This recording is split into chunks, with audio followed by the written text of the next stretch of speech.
Hello friends, you welcomes on the platform techno herald online.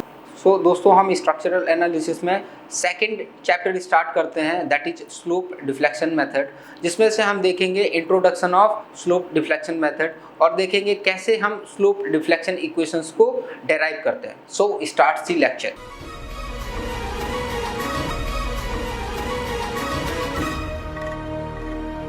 Okay guys, हम चलते हैं next method की तरफ। स्ट्रक्चरल एनालिसिस में हमारा नेक्स्ट मेथड कह लो या फिर नेक्स्ट टॉपिक कह लो। ओके गाइस, स्ट्रक्चरल एनालिसिस का हमारा नेक्स्ट मेथड या फिर नेक्स्ट टॉपिक है स्लोप डिफ्लेक्शन मेथड। ओके, क्या नाम है? Slope deflection method. जो यहाँ पे मैं बात करूँ अगर स्लोप डिफ्लेक्शन मेथड की, सो आपका जो कंसर्न था एमडीएम में, ओके, मूवमेंट डिस्ट्रीब्यूशन मेथड में, वही कंसर्न है आपका एसडीएम में। ओके, दोनों का कंसर्न सेम है, बस दोनों मेथड्स का जो तरीका है ओके वो डिफरेंट है। ओके, क्या डिफरेंट है? मेथड्स का तरीका यहाँ पे डिफरेंट है, बट दोनों का जो अल्टीमेट एम है वो दोनों का सेम है। मीन्स वहाँ पे भी आपको एमडीएम जो था वहाँ पे भी आपका एम होता था फाइनल बेंडिंग मोमेंट या फिर फाइनल बीएमडी को ड्रॉ करना, और यहाँ पे भी आपका स्लोप डिफ्लेक्शन मेथड में भी जो फाइनल एम होगा वो सेम होगा। मीन्स आपको फाइनल बीएमडी को ड्रॉ करना होगा। लेकिन यहाँ पे बात करें कि स्लोप डिफ्लेक्शन जो मेथड है वो मूवमेंट डिस्ट्रीब्यूशन से थोड़ा अलग है, थोड़ा हटके। ओके, दोनों का जो प्रोसेस है एमडीएम का और एसडीएम का, वो दोनों का क्या है? डिफरेंट है। ओके, यहाँ पे हम काम एक ही कर रहे हैं, बस अलग अलग मेथड से कर रहे हैं। बात समझ में आया दोस्तों? काम आपको सेम करना है, यहाँ पे दो अलग अलग मेथड से कर रहे हैं। सो कभी कभी क्या होता है आपके एग्जाम में वो स्पेशली मेंशन करता है कि कोई प्रॉब्लम देता है और बोलता है कि इस प्रॉब्लम को आपको एमडीएम से सॉल्व करना है, या फिर स्लोप डिफ्लेक्शन मेथड, इसको इन शॉर्ट बोल सकते हो एसडीएम। क्या बोल सकते हो? एसडीएम। सो कभी कभी क्या होता है प्रॉब्लम में मेंशन करता है कि आपको इस प्रॉब्लम को एसडीएम से सॉल्व करना है या फिर एमडीएम से सॉल्व करना है। जब ऐसा मेंशन करता है तब तो आपको मैंडेटरी हो जाता है कि वो जो आपका टॉपिक या फिर आपका जो मेथड मेंशन है उसको फॉलो करना ही करना है। ओके गाइस, कभी कभी ऐसा होता है कि एक प्रॉब्लम दे देता, बोल देता है ड्रॉ दी बीएमडी, वहाँ पे मेथड आपको मेंशन नहीं कर सकते। जब आपको मेथड मेंशन नहीं करता है उस केस में आप दोनों में से कोई भी मेथड अप्लाई कर सकते हो जो आपको अच्छा लगे इन द सेंस जो आपको इजी लगे, जिसका आपको अच्छा अंडरस्टैंडिंग हो, दोनों में से कोई भी मेथड आप यूज़ कर सकते हो। लेकिन जब आपको बोल देता है कि पर्टिकुलर मेथड यूज़ करो, सो उस केस में आपको जो मेथड बोला गया है उसी मेथड को वहाँ पे यूज़ करना है। सो यहाँ पे अलग अलग मेथड्स का पढ़ना थोड़ा सा इंपॉर्टेंट हो जाता है, क्योंकि आपको अगर पूछ दिया एसडीएम से सॉल्व करो, सो आपको अगर एमडीएम आता होगा तो कैसे आप सॉल्व करोगे भाई? क्योंकि बोला तो एसडीएम है, आप वहाँ पे एमडीएम लगाओगे तो कट कर देगा। ओके, सारे ही मार्क्स खत्म हो जाएंगे। सो उसको आपको एसडीएम से ही सॉल्व करना है। सो इसलिए आप एसडीएम को भी पढ़ोगे। ओके गाइस, सो एसडीएम की बात करें, स्लोप डिफ्लेक्शन की बात करें, मेथड की बात करें, सो यहाँ पे कुछ इक्वेशंस होंगी ओके, जो कि अपने स्लोप डिफ्लेक्शन के टर्म्स में होगी। यहाँ पे हम मूवमेंट की यहाँ पे हम मूवमेंट्स की या फिर एंड मूवमेंट की इक्वेशंस होंगी, किस फॉर्म में? स्लोप और डिफ्लेक्शन के फॉर्म में होंगी। ओके गाइस, इसीलिए इस मेथड को बोला जाता है क्या? Slope deflection method. और इस मेथड को किसने दिया? जीए मैनी साहब ने दिया। किसने दिया इस मेथड को? जीए मैनी साहब ने दिया। यहाँ पे बता देते हैं जो बेसिक अननोन्स जिनको हम कंसिडर करेंगे वो आपके क्या होंगे? जॉइंट डिफ्लेक्शंस होंगे। क्या होंगे? जॉइंट डिफ्लेक्शंस होने वाले हैं। सो इससे रिलेटेड हम कुछ चीज़ों को मेंशन करते हैं, फिर आपको हम सारी ही चीज़ें एक एक करके एक्सप्लेन करते हैं। सो आपको सारी चीज़ें समझ में आ जाएंगी अबाउट एसडीएम और slope deflection method. Okay guys, so हम लिखते हैं कुछ points about SDM. So first point is displacement method. इसको हम बोलते हैं डिस्प्लेसमेंट मेथड भी बोलते हैं, नॉट बोलते नहीं है, ये क्लासीफाई किया गया कि ये जो आपका एसडीएम आता है वो डिस्प्लेसमेंट मेथड के अंदर आता है। सो आप इसको डिस्प्लेसमेंट मेथड, इसको किसने दिया? जीए मैनी ने दिया। जीए मैनी ने दिया। ओके, अगला पॉइंट है कि यहाँ पे जो जॉइंट डिस्प्लेसमेंट होंगे उनको हम कंसीडर करेंगे basic unknowns.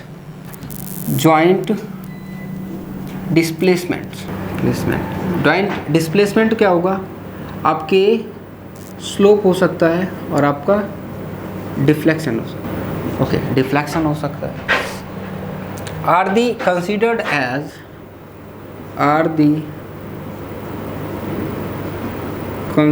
As basic unknowns.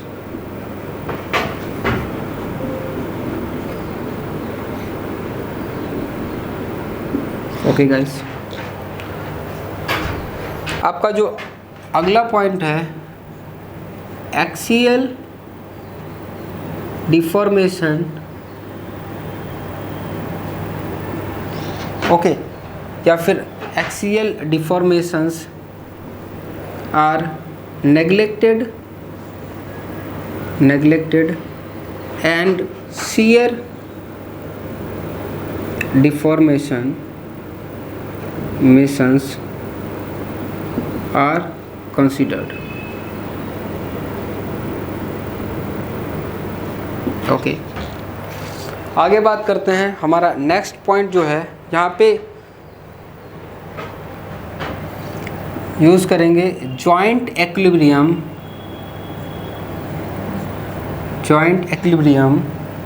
Equations are used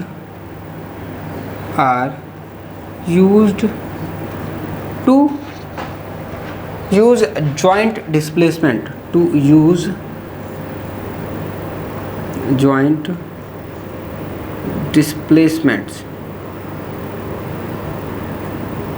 displacements and finally force displacement relations are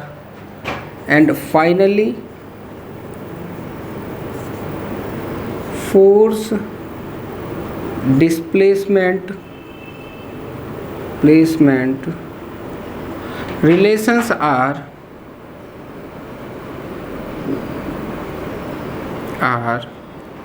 used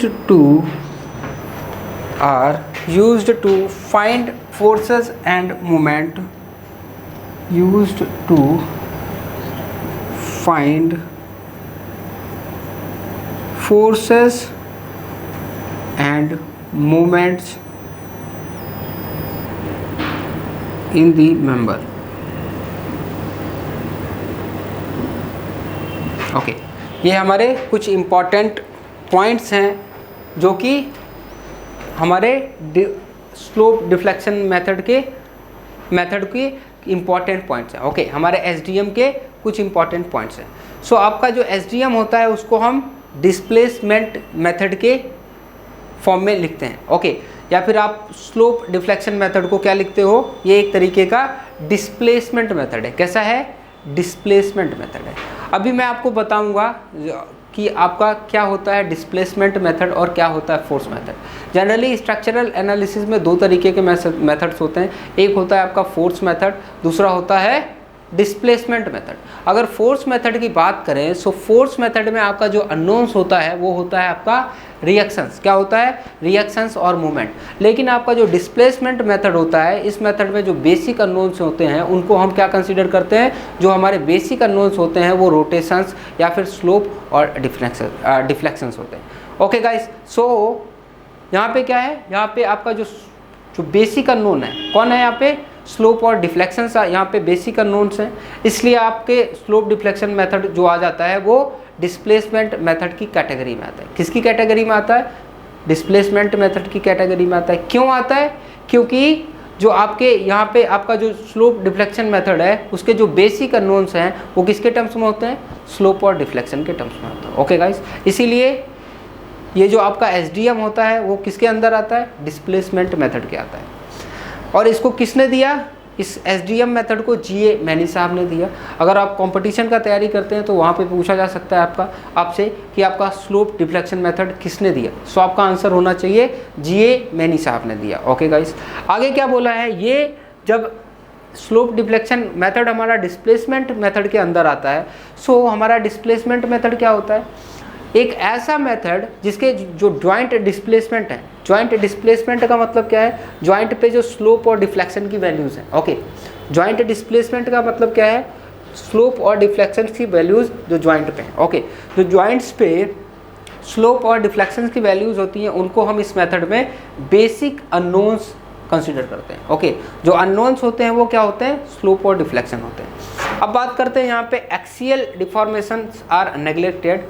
यहाँ पे जो आपका मेंबर है, मेंबर कैसा है, एक्सियली रिजिड है। मेंबर आपका एक्सियली रिजिड है, इसका मतलब कि जो आपके मेंबर में एक्सियल डिफॉर्मेशन है उसको हम नेग्लेक्ट कर देते हैं। मींस आपके मेंबर में जब भी आप इस मेथड को अप्लाई करोगे सो आपका जो मेंबर होगा उस पर एक्सियल डिफॉर्मेशन बिल्कुल नहीं आएगा। ओके गाइस, क्यों नहीं आएगा, क्योंकि जो आपका मेंबर है वो एक्सियली रिजिड है। ओके गाइस, आगे बोला है शियर डिफॉर्मेशंस आर कंसीडर। यहाँ पे एक्सियल डिफॉर्मेशन को हम नेग्लेक्ट करते हैं but shear deformation, okay, but shear deformation को यहाँ पे हमने कंसीडर किया हुआ है। आगे क्या बोला हुआ है, joint equilibrium equations are used to use joint displacement. Means आपके जो बेसिक अननोन्स कौन है, जॉइंट डिस्प्लेसमेंट है। ओके, जॉइंट डिस्प्लेसमेंट्स कौन सा है, स्लोप डिफ्लेक्शन।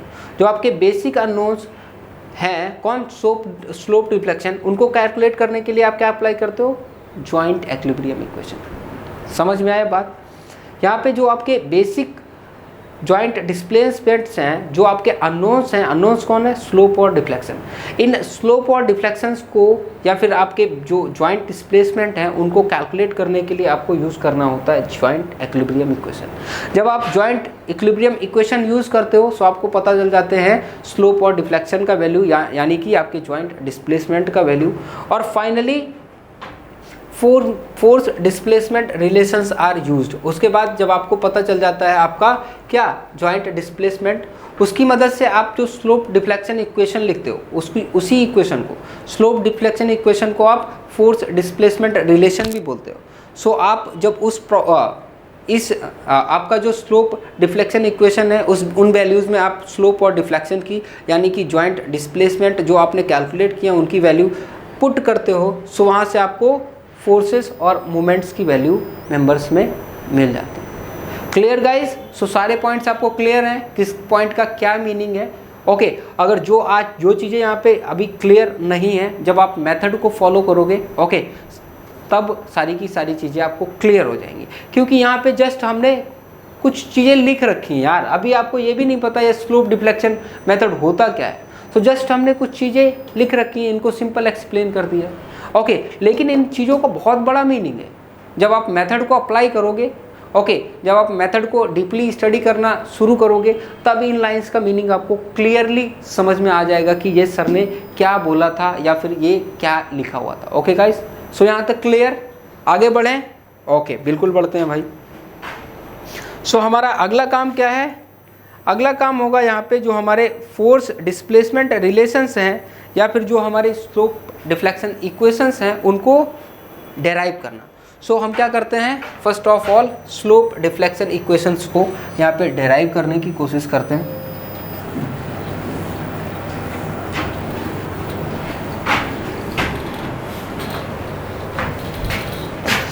ओके, सो लिख लेते हैं यहाँ पे derivation of slope deflection equations. कैसे डिराइव करते हैं दोस्तों, देखते हैं भाई। हमने क्या किया, एक कॉन्टिन्यूअस बीम कंसीडर किया। Okay, late us consider this is our continuous beam जिसके एंड्स क्या हैं, फिक्स्ड है। एक हमारे पास कॉन्टिन्यूअस बीम है जिसके एंड क्या है, फिक्स हैं, और बीच में क्या है, दो रोलर सपोर्ट्स एक्ट कर रहे हैं कुछ इस तरीके से।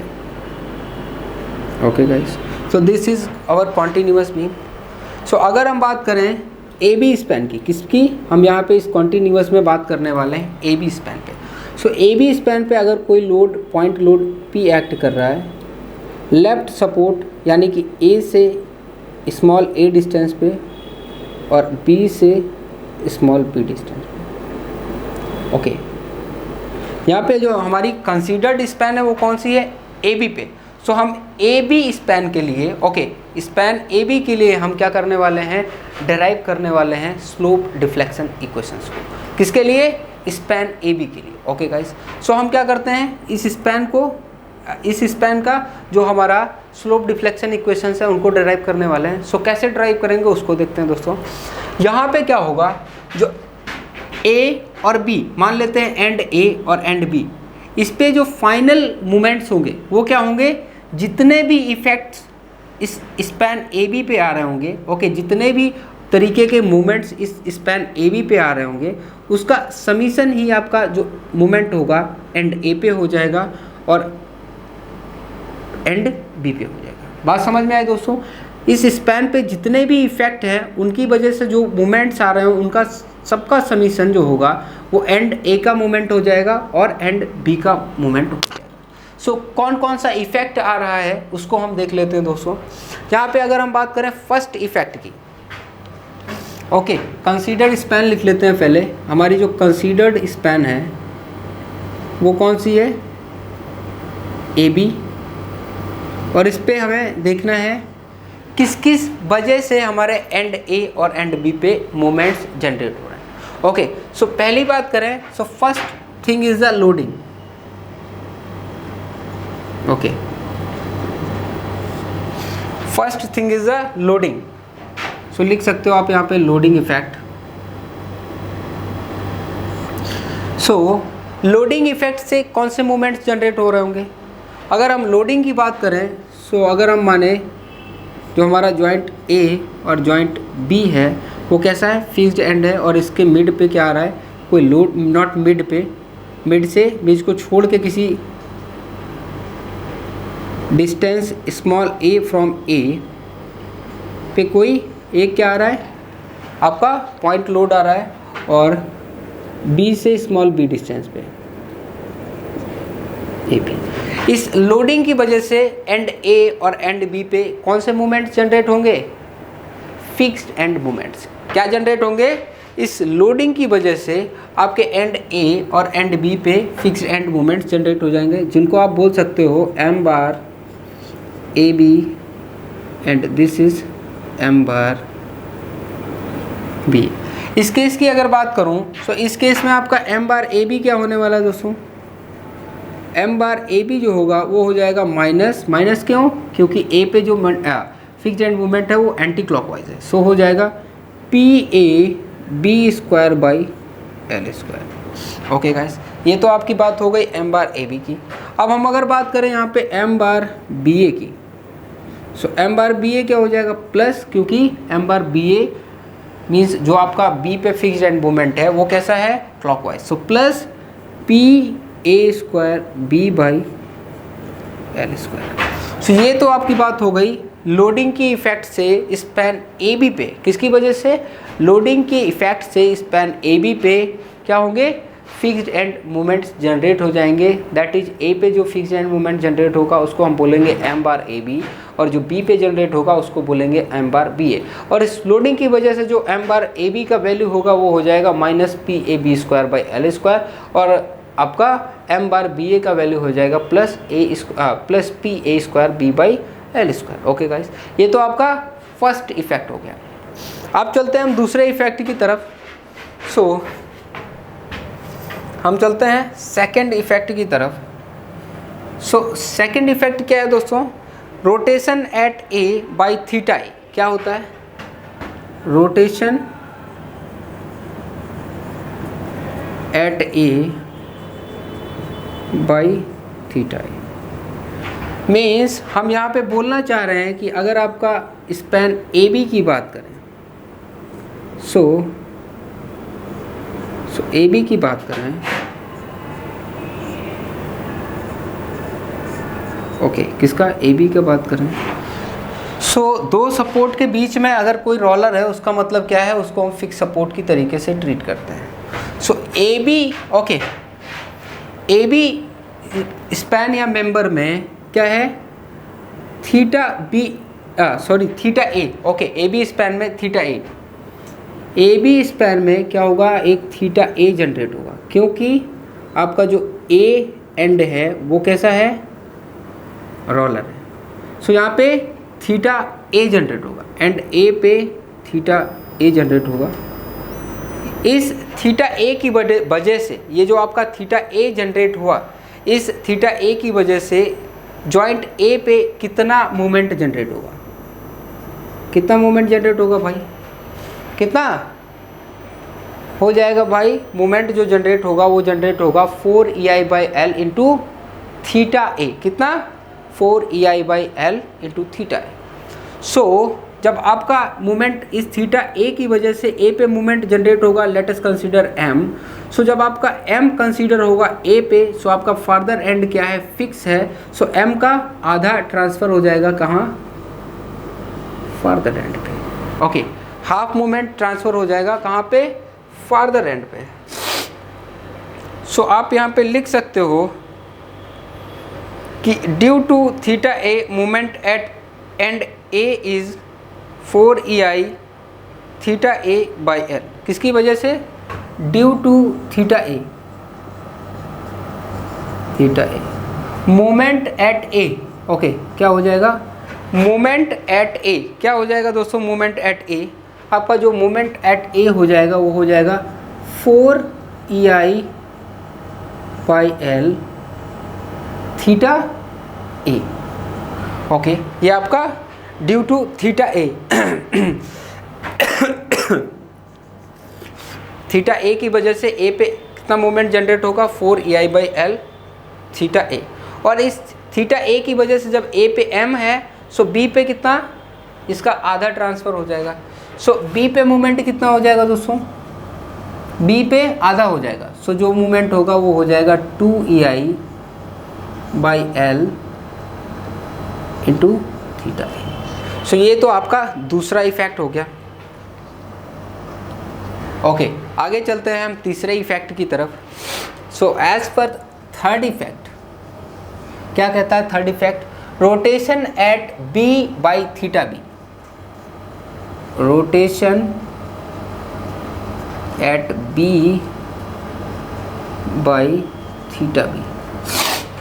सो यहाँ पे हम कंसिडर करते हैं पॉइंट बी को, और पॉइंट बी पे अगर रोटेशन थीटा बी है, सो उस थीटा बी की वजह से पॉइंट बी पे कितना मोमेंट जनरेट होगा। सो हम यहाँ पे इस चीज़ को देख लेते हैं, इसको क्यों रफ करना है यार। So okay, this is A and B. अब बात करते हैं हम बी का, किसका, जॉइंट बी का। अगर रोटेशन बी पे कितना है, थीटा बी है। सो जो हम अगर बात करेंगे बी का, सो बी हो जाएगा हमारा सिंपल सपोर्ट, और जो हमारा एंड ए हो जाएगा वो क्या हो जाएगा, फिक्स्ड सपोर्ट। सो दोस्तों अगर हम बात करें बी पे थीटा की, सो इफ एंड बी पे थीटा बी है, ओके कितना है, थीटा बी। इस बीम को नाम दे देते हैं, this is A B, this is A A. अगर आपका एंड बी पे थीटा बी है, सो इस थीटा बी रोटेशन की वजह से कितना मूवमेंट जनरेट होगा आपका, सपोर्ट बी पे कितना मूवमेंट जनरेट हो जाएगा, let us consider M B. Okay, इसको एम ए नाम दे दो क्योंकि ए की बात हो रही है। सो आप इसको एम ए नाम दे दो। ओके, मान लेते हैं एम बी जनरेट हो जाएगा। सो ये क्या है, एम बी जो बी पे जनरेट होगा वो किसकी वजह से, थीटा बी की वजह से जनरेट होगा। और जब एम बी थीटा बी पे जनरेट होगा, सो आपका फार एंड क्या है, फिक्स है। सो क्या हो जाएगा, एम बी का आधा आपके फार एंड पे ट्रांसफ़र हो जाएगा। कितना ट्रांसफ़र हो जाएगा, एम बी बाई 2। सो आप यहाँ से लिख सकते हो कि ड्यू टू थीटा बी, किसकी वजह से, ड्यू टू थीटा बी, जो आपका मोमेंट जनरेट होगा, ओके कहाँ पे, बी पे, that is M B. Okay, M B जो जनरेट होगा वो कितना हो जाएगा दोस्तों, 4EI/L, क्या हो जाएगा, 4EI/L इंटू थीटा बी। और जो डिस्ट्रीब्यूटेड मूवमेंट, नॉट डिस्ट्रीब्यूटेड, जो आपका कैरी ओवर मूवमेंट होगा वो कितना हो जाएगा, MB/2। सो आप यहाँ पे बोल सकते हो जो आपका MA पे मूवमेंट होगा वो कितना हो जाएगा, MB/2। सो क्या हो जाएगी value, 2EI/L into theta B. ये आपका तीसरा इफेक्ट हो गया। ओके गाइस, हम चलते हैं चौथे इफेक्ट की तरफ। चौथा इफेक्ट क्या होगा दोस्तों, सपोर्ट सेटलमेंट। क्या होने वाला है यहाँ पे चौथा इफेक्ट, तो हमारा चौथा इफेक्ट है support settlement. Let us suppose if support B is settled और सिंक। ओके, हम ऐसा मानते हैं कि आपका अगर सपोर्ट बी क्या कर जाता है, सिंक कर जाता है। लेट अस ओके, यहाँ पे लिख लेते हैं settlement support settlement effect.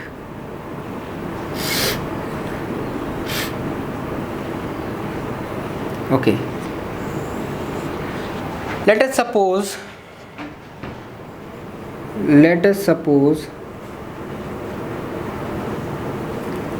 support B is settled by delta. कितने से, डेल्टा से सेटल हो जाता है। सो इस केस की बात करें, सो हम ड्रॉ करते हैं कि ये आपका जो ए होगा वो हो जाएगा फिक्स हो जाएगा, और आपका जो बी सपोर्ट था वो क्या हुआ, सेटल हो गया डेल्टा अमाउंट से।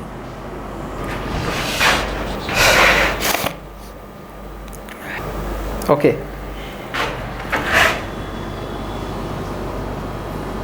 डेल्टा अमाउंट से। ओके गाइस, सो जब हमारा सपोर्ट बी सेटल हुआ कितने से, डेल्टा अमाउंट से। सो अगर ये डेल्टा क्या है, ए के अबाउट कैसा मूवमेंट दे रहा है, क्लॉकवाइज। ये डेल्टा क्या कैसा मूवमेंट दे रहा है आपका, कैसा दे रहा है, क्लॉकवाइज। Okay okay, 1 minute. दोनों ही यहाँ पे एंड जो होंगे आपके फिक्स होंगे, यहाँ पे नॉट हिंज। ओके गाइस, दोनों ही एंड अगर हमारे फिक्स हैं ए बी, सो यहाँ पे अगर आपका सपोर्ट सेटल होता है कौन सा, बी वाला, कितना से, डेल्टा अमाउंट से। इस सपोर्ट की वजह से रोटेशन कैसा है, सपोर्ट का ए के अबाउट मूवमेंट कैसा है, क्लॉकवाइज। कैसा, क्लॉकवाइज। सो यहाँ पे आपके मूवमेंट जो जनरेट होंगे एंड बी और ए पे कैसे हो जाएंगे, एंटी क्लॉकवाइज। कैसे हो जाएंगे, एंटी क्लॉकवाइज। और इनका जो वैल्यू होगा वो हो जाएगा 6EI delta by L square. इसका भी हो जाएगा, क्या हो जाएगा, 6EI delta by L square. Okay guys, यहाँ पे क्या बोला, आपका जो डेल्टा है उसका रोटेशन कैसा है, क्लॉकवाइज। कैसा है, क्लॉकवाइज। सो उस केस में आपके जो मूवमेंट्स जनरेट होंगे वो कैसे जनरेट हो जाएंगे दोस्तों, एंटी क्लॉकवाइज। सो अगर आपके डेल्टा का रोटेशन है clockwise, if your delta is clockwise, then आपका जो डेल्टा का वैल्यू होगा वो पॉजिटिव में पुट होगा। ओके, डेल्टा का अगर रोटेशन है क्लॉकवाइज, सो जो आप इस फॉर्मूले में डेल्टा का वैल्यू पुट करोगे वो कैसा पुट करोगे, पॉजिटिव पुट करोगे। अगर आपका डेल्टा क्या होता है, एंटी क्लॉकवाइज होता है, सो आप इस फॉर्मूले में जो डेल्टा का वैल्यू पुट करोगे वो क्या पुट करोगे, नेगेटिव। ये बात आपको ध्यान रखनी, चाहे तो आप ऐसे फॉर्म कर लेना तब कर लेना, या फिर आप क्या करोगे, जब आपका डेल्टा का रोटेशन है क्लॉकवाइज उस समय आप डेल्टा की वैल्यू इस फॉर्मूले में पॉजिटिव पुट करोगे। अगर डेल्टा का रोटेशन है एंटी क्लॉकवाइज, सो आप इस फॉर्मूले में डेल्टा की वैल्यू नेगेटिव पुट करोगे। क्लियर गाइस, कैसे डेल्टा की वैल्यू कंसीडर करनी है।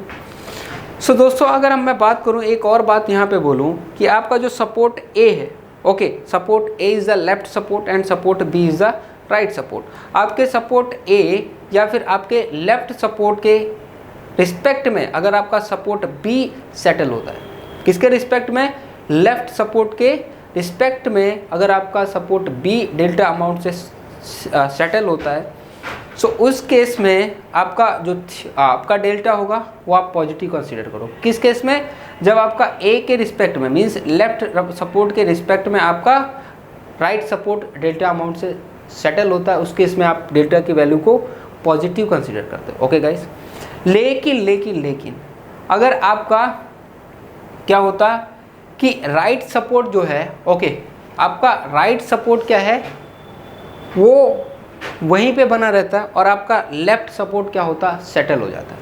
मीन्स आप कह सकते हो कि आपके लेफ्ट सपोर्ट के रिस्पेक्ट में अगर आपका ओके, आपके राइट सपोर्ट के रिस्पेक्ट में अगर आपका लेफ्ट सपोर्ट, ओके किसके रिस्पेक्ट में, आपके लेफ्ट सपोर्ट के रिस्पेक्ट में अगर आपका राइट सपोर्ट, क्या बोल रहा हूँ यार, सॉरी, हाँ मैं बोलता हूँ आपके राइट सपोर्ट के रिस्पेक्ट में अगर आपका लेफ्ट सपोर्ट सेटल होता है, ओके सो यहाँ पे डेल्टा क्या कंसीडर करेंगे, नेगेटिव।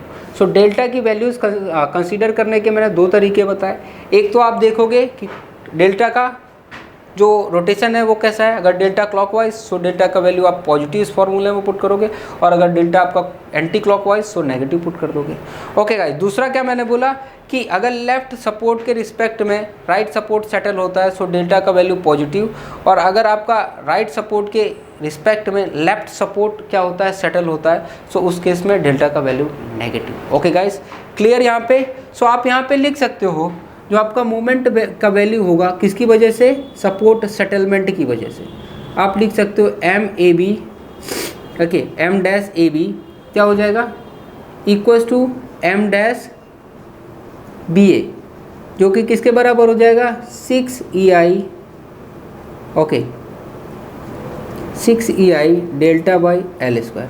यहाँ पे दोनों वैल्यूज़ इस केस में क्या है, एंटी क्लॉकवाइज, सो आप इसको लिख सकते हो माइनस, क्या लिख सकते हो, माइनस। ओके गाइस, सो यहाँ से क्लियर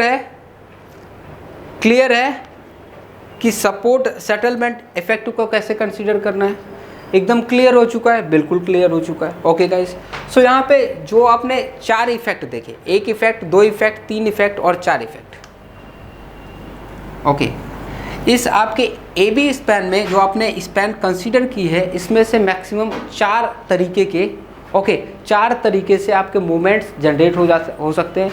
एक तो फिक्स्ड एंड मूवमेंट लोडिंग की वजह से, दूसरा रोटेशन की वजह से मूवमेंट, तीसरा दूसरे एंड पे रोटेशन की वजह से, चौथा सपोर्ट सेटलमेंट की वजह से। सो क्या करते हैं, इन चारों ही मूवमेंट को क्या करते हैं, ऐड कर देते हैं, और जो आपका रिजल्टेंट मूवमेंट आता है वो आपका फाइनल एंड मूवमेंट आ जाता है। ओके क्या आ जाता है, आपका फाइनल एंड मूवमेंट आ जाता है। सो इनको हम क्या करते हैं, जस्ट ऐड कर देते हैं, और ए और एंड बी पे हम कैलकुलेट कर लेते हैं क्या, फाइनल एंड मूवमेंट। सो हम इनको ऐड करें अगर, सो हमारे पास स्पेस नहीं है, इसको रफ करना पड़ेगा, ठीक है, सिंपली आप समझ लेना। सो अगर हम ऐड करने की बात करें, सो एंड मूवमेंट को आप क्या लिखोगे, M bar A B, okay इस आप अपने कंसीडर्ड स्पैन में ए का एंड मूवमेंट क्या लिखोगे, एम ए बी, नॉट बार। बार किसके केस में आता है, फिक्स्ड एंड मूवमेंट के केस में। जब भी आप किसी बीम का फिक्स्ड एंड मूवमेंट लिखोगे वहाँ पे बार लगाओगे, और जब भी आप एंड मूवमेंट लिखोगे वहाँ पे बार नहीं आएगा। सो आपका यहाँ पे क्या हो जाएगा, एंड मूवमेंट हो जाएगा ए का एम ए बी।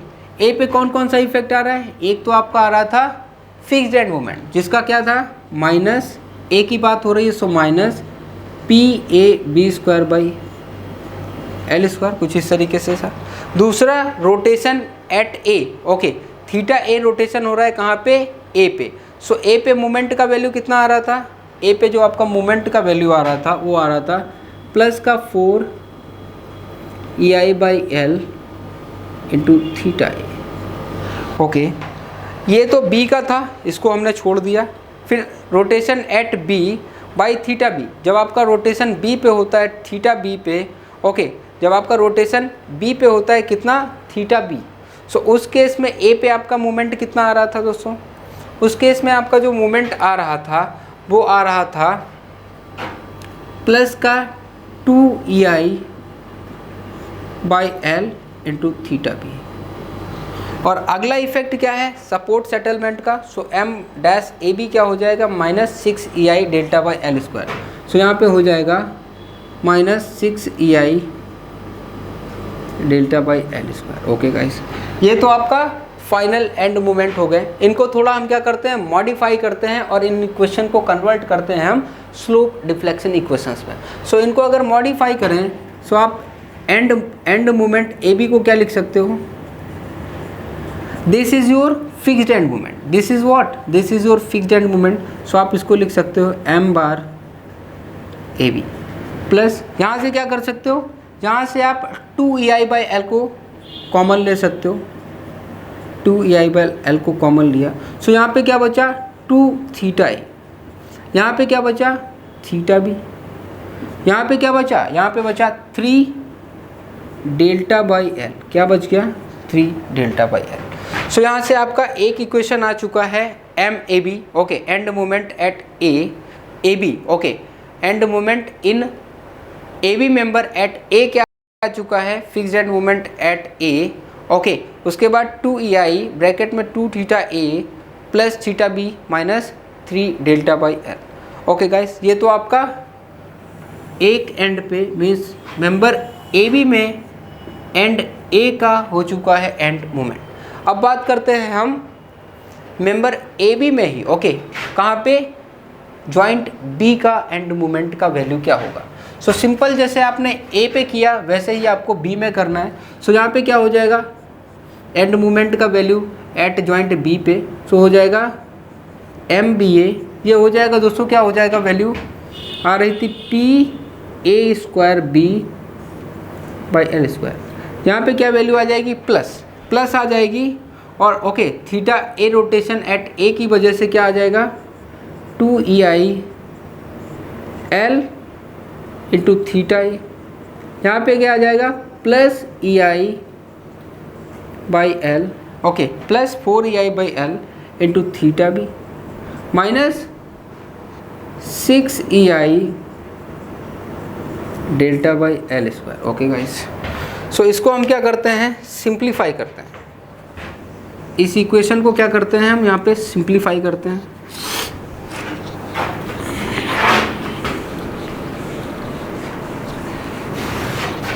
अगर इस इक्वेशन को सिंप्लीफाई करें तो आप लिख सकते हो MBA equals to, this is what, this is fixed end moment of BA, सो आप लिख सकते हो M/BA। इसकी बात करें सो इसमें से आप क्या करो 2ei/L को कॉमन लो, सो 2ei/L, सो यहाँ पे क्या हो जाएगा दोस्तों θA प्लस 2θB, ओके, क्या हो जाएगा θA प्लस 2θB, सो आप इसको लिख सकते हो 2θB plus θA, okay guys, क्या लिख सकते हो 2θB प्लस θA, और लास्ट टर्म हो जाएगा आपका माइनस 3Δ/L, क्या हो जाएगा लास्ट टर्म हो जाएगा आपका माइनस 3Δ/L। सो आपके दोनों ही एंड्स के मोमेंट्स आ चुके हैं किसके फॉर्म में, स्लोप डिफ्लेक्शन इक्वेशन के फॉर्म में। आपके दोनों he ends means and A और एंड B के मोमेंट्स आ चुके हैं किसके फॉर्म में, स्लोप डिफ्लेक्शन इक्वेशंस के फॉर्म में। इन्हीं इक्वेशंस को आप क्या बोल देते हो दोस्तों, स्लोप डिफ्लेक्शन इक्वेशन। इन्हीं दोनों इक्वेशंस को क्या बोल दोगे आप, स्लोप डिफ्लेक्शन इक्वेशन, या फिर आप इनको बोल सकते हो force displacement placement, okay, relationship, क्या बोल सकते हो आप, force displacement relationship. Clear guys. अब ये डेरिवेशन हमने आपको बस दिखा दिया, लेकिन आपको कहीं भी डेराइव नहीं करना है। पूरे जो आपका पूरा मेथड है वहाँ पे सिंपल आपको डायरेक्टली इन इक्वेशंस को यूज़ करना है। ये जो अभी मैंने आपको बैकग्राउंड में पढ़ाया, ये इफ़ेक्ट वो इफ़ेक्ट, ऐसा इफ़ेक्ट वैसा इफ़ेक्ट, ये इसलिए पढ़ा दिया ताकि आपको बेसिक नॉलेज हो जाए कि हो कैसा रहा है, मीन्स ये इक्वेशन फॉर्म कैसे की है। ओके, जो प्रॉब्लम्स होंगी वहाँ पे आपको क्या करना है, डायरेक्टली इन इक्वेशंस को अप्लाई करना है। सो आप इन दोनों इक्वेशंस को रट लो ताकि आप अपनी प्रॉब्लम्स में डायरेक्टली अप्लाई कर पाओ। बस मैंने डेरिवेशन इसलिए दिखाया ताकि आप इन टर्म्स का मीनिंग समझ पाओ कि कौन सा टर्म किस लिए है, ओके, कैसे क्रिएट हुआ, मीन्स हमारी जो स्लोप डिफ्लेक्शन इक्वेशन है वो कैसे फॉर्म की गई है। Clear guys. सो आपको इन दोनों इक्वेशंस को रट लेना है क्योंकि both equations are important for you. Okay guys, क्योंकि इन इक्वेशंस को आप अपनी प्रॉब्लम्स में डायरेक्टली यूज़ करने वाले हो। समझ में आया दोस्तों? इन इक्वेशंस को आप क्या बोलते हो, स्लोप डिफ्लेक्शन इक्वेशन या फिर force displacement relation. Okay guys, so आपका डेरिवेशन कंप्लीट हो जाता है। आगे सेम टॉपिक में हम आगे कंटिन्यू करते हैं। ओके गाइस, सेम टॉपिक में आगे कंटिन्यू करते हैं। ओके गाइस, सो आपने अभी देखा स्लोप डिफ्लेक्शन इक्वेशंस। अब देखेंगे हमारे एनालिसिस में कौन कौन से स्टेप्स आते हैं। ओके गाइस, हम देखने वाले हैं हमारे स्टेप्स कौन कौन से आएंगे एनालिसिस के टाइम पे। ओके गाइस, देखते हैं भाई क्या क्या स्टेप्स हमारे आएंगे एसडीएम में। Steps involved in the analysis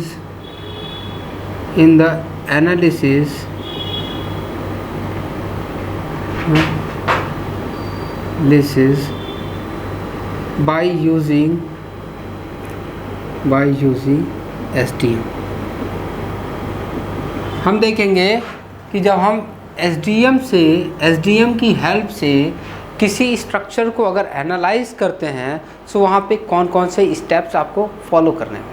सो यहाँ पे मैं आपको पहले यहाँ पे स्टेप्स मैं लिख देता हूँ, फिर आपको एक एक करके एक्सप्लेन कर दूंगा और आपको समझ आ जाएगा। ओके गाइस, सो लिखते हैं।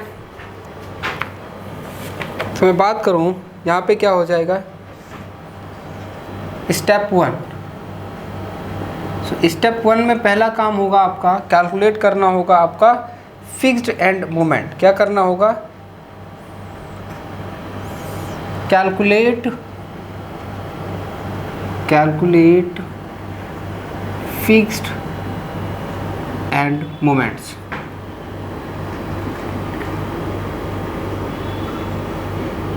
ओके, स्टेप 1 हो गया भाई।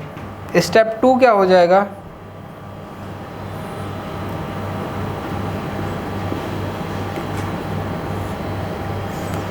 using slope deflection equations,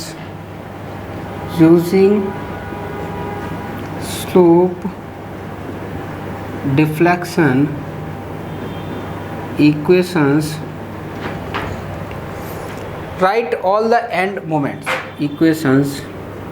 write all the end moments। आगे क्या बोला है, in these equation some of the rotations and deflections will be unknown. In these equations some of the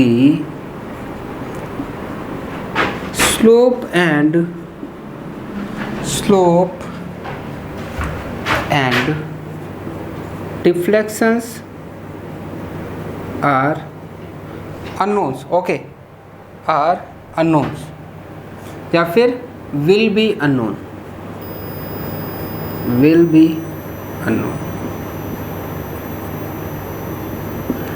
step 3।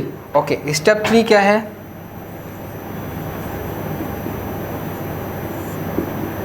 क्या करना है आपको, राइट करना है, राइट दी जॉइंट इक्विलिब्रियम इक्वेशंस। राइट दी जॉइंट इक्विलिब्रियम इक्वेशन। ओके, अगला स्टेप है स्टेप 4। स्टेप 4 आपको क्या करना है, solve the joint equilibrium equations. Solve the joint equilibrium okay equations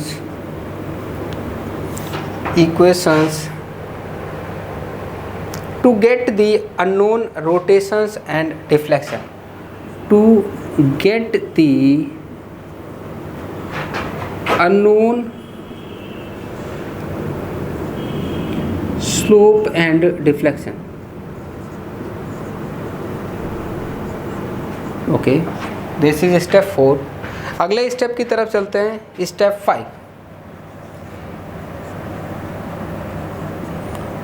step 5 क्या कहता है दोस्तों, substituting the values of unknowns in deflection slope deflection equation to determine the end moment. So लिखेंगे substituting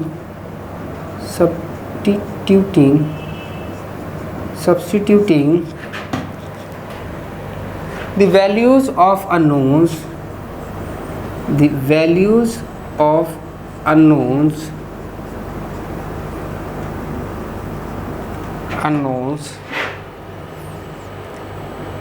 in slope deflection equations to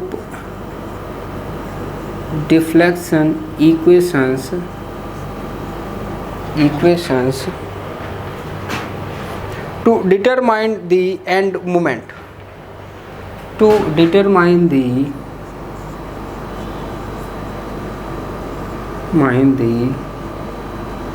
End moments. Okay, so अगला step है step 6.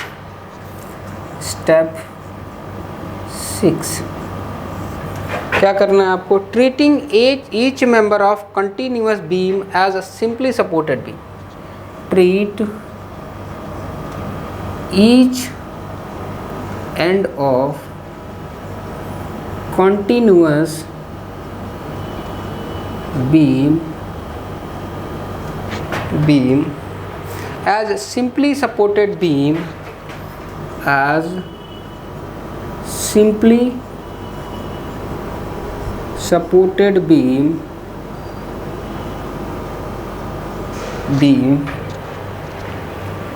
subjected to a given loading. Okay, यहाँ पे आप लिख लो and draw EMD. Okay, ये and draw EMD. Okay, so आगे क्या लिखना है? Treat each end of continuous beam as simply supported beam and calculate simply supported moment diagram. क्या करना है? And calculate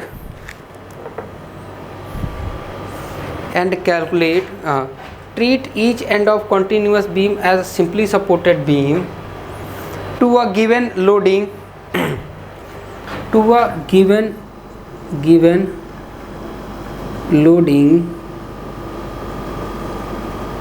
okay, loading and draw simply supported moment diagram. Okay guys, जब आपको EMD और सिंपली सपोर्टेड मूवमेंट डायग्राम मिल जाएंगे सो आप क्या करोगे? दोनों को सुपर इम्पोज कराओगे. सो लिख सकते हो आप स्टेप 6 के बाद स्टेप 7 में सुपर इम्पोज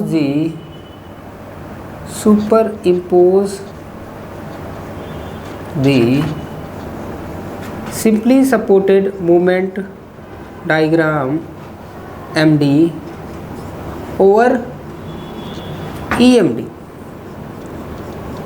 ओके, क्या करना है? Superimpose the simply supported movement diagram over EMD and common area is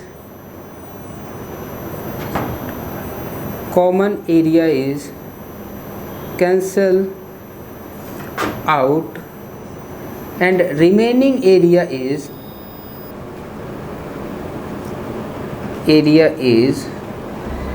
final BMD.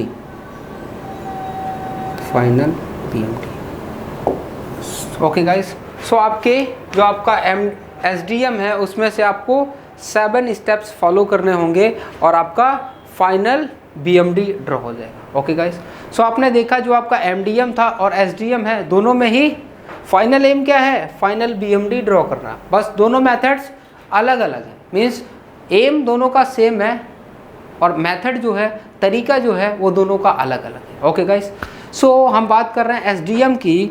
So SDM में स्टेप्स कौन कौन से इन्वॉल्व होने वाले हैं उनकी बात करें. सो स्टेप 1 में आपको क्या करना है? फिक्स्ड एंड मोमेंट्स कैलकुलेट करना है. सबसे पहले आपको आपका जो भी बीम या फिर फ्रेम गिवन है उसके सारे ही एंड को फिक्स कंसीडर करना है और लोडिंग की वजह से आपको बीम पे फिक्स्ड एंड मोमेंट कैलकुलेट करना है. ओके गाइस, अब बात करें स्टेप 2 की. सो स्टेप 2 की बात करें, जो हमने स्लोप डिफ्लेक्शन इक्वेशन अभी डेराइव की थी उनकी बात हो रही है. क्या बोला है? Using slope deflection equation right all the and moments. Means जो आपने स्लोप डिफ्लेक्शन इक्वेशन लिखी है किसके फॉर्म में लिखी थी? एंड मोमेंट के फॉर्म में. ओके, किसके फॉर्म में? एंड मोमेंट के फॉर्म में. सो उनको लिख लेना है. In these equation some of the slope and deflection will be unknown.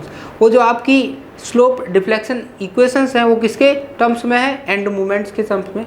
और जो एंड मोमेंट्स हैं वो क्या कैरी करते हैं, उन जो इक्वेशंस में किसके टर्म्स हैं, स्लोप और डिफ्लेक्शंस के टर्म्स में। सो वो जो इक्वेशंस हैं वो जो इक्वेशन है आपकी स्लोप और डिफ्लेक्शन की, ओके, या फिर कह सकते हो एंड मोमेंट की, उसमें क्या है, वो कंटेन करती है स्लोप और डिफ्लेक्शन टर्म्स को।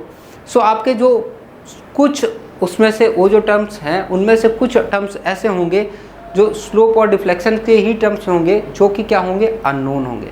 सो स्टेप 2 के अकॉर्डिंग क्या करना है आपको, स्लोप डिफ्लेक्शन इक्वेशंस लिखना है, ओके। उसके बाद क्या करना है, जो स्लोप आपकी स्लोप डिफ्लेक्शन इक्वेशंस होंगी वो किसके फॉर्म में होंगी, एंड मोमेंट के फॉर्मेट में होंगी। और जो आपका एंड मोमेंट होगा उसके अंदर वो जो इक्वेशन होगी वो कंटेन करेगी स्लोप और डिफ्लेक्शंस को। सो उसमें से कुछ स्लोप और डिफ्लेक्शन की वैल्यू आपको पता होंगी और कुछ आपको नहीं पता होंगी। सो आपको जो पता नहीं है उन पे काम करना है, जो पता है उसका काम खत्म, जो नहीं पता है उनका काम करना है। फिर क्या करना है, जब आपको पता चल जाएगा अननोन्स किसके टर्म्स में, जॉइंट डिस्प्लेसमेंट मींस स्लोप और डिफ्लेक्शन के टर्म्स में।